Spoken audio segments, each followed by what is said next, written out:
Time now for a look at this Friday's French papers with our press reviewer Florence Vimino. And Florence, slightly more down-to-earth topic. That long-running saga over a steel plant in northern France continues. Right. The Florange steel plant. Le Parisien is calling the whole situation a fiasco. They're saying they look at what they call the autopsy of a disaster. And so the plot has been thickening in recent days. Yesterday, the steel plant ArcelorMittal announced that it was withdrawing its application from a European Commission subsidy for something called ULCLOS project. It's a bit of a tongue twister. Yeah. The project is to create green steel in an environmentally friendly way, and it was a key part in a deal that ArcelorMittal reached with the government. So a lot of people are fearing that because ArcelorMittal withdrew its application, the whole deal is going to fall apart. And a lot of people are upset about this, and a lot of people are angry with the Prime Minister, Jean-Marc Ayrault. Libération, for instance, the left-leaning paper,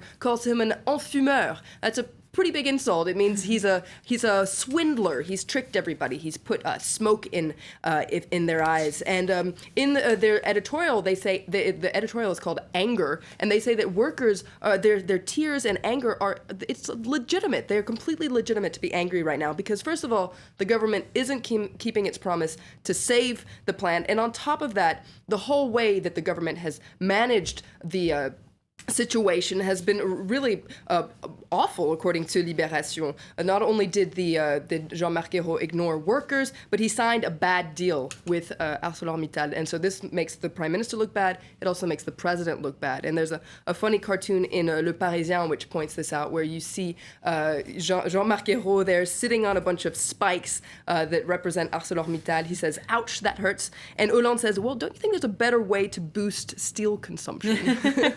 Very good. Well, Ayrault, the Prime Minister, is drawing a lot of the fire, but one of his ministers does seem to have come out on top. That's right, and it's surprising because earlier this week he was seen as somewhat of a black sheep. It's Arnaud Montebourg, the Industrial Recovery Minister.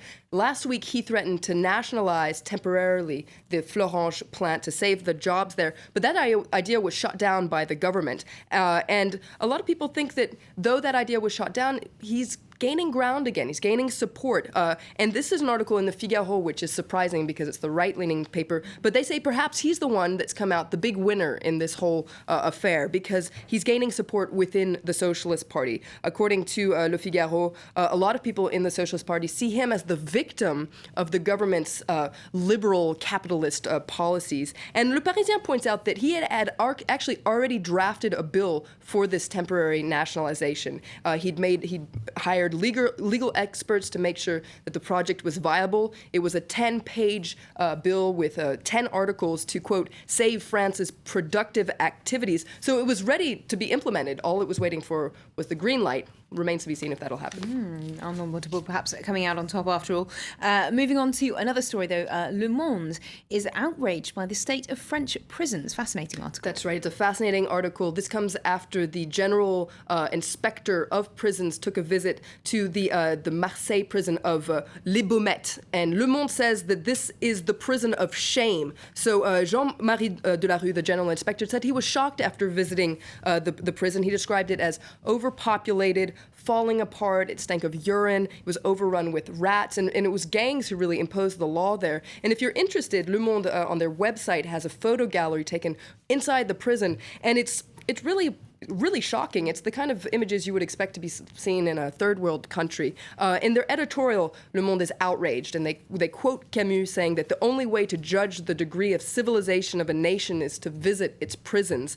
And according to Le Monde, Les Baumettes is proof that France is regressing. It's treating its inmates in an inhumane way. And according to Le Monde, the one immediate solution is to stop locking more people up than their places in prison. Okay, well, thank you very much indeed, Florence, for that look at today's French newspapers.